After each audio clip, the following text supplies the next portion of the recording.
Welcome back to Learning with a Difference. News headlines in English for 25th of February. And first of all, national news.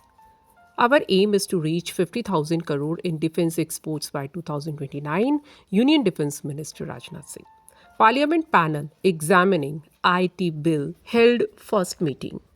PM Modi said he delayed departure to GIS venue for sake of students. PM Modi asked people to reduce oil consumption and fight obesity. PM Modi transfers over 22,000 crore transferred into accounts of 9.8 crore farmers.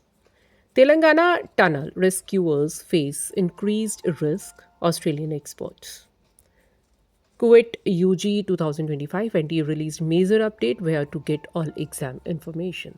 And now some international news. Foreign leaders visited Ukraine to show their support on war's third anniversary.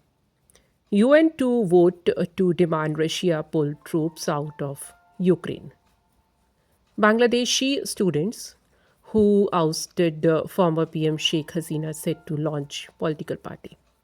UN Chief Guterres said human rights suffocated by autocrats, warmongers.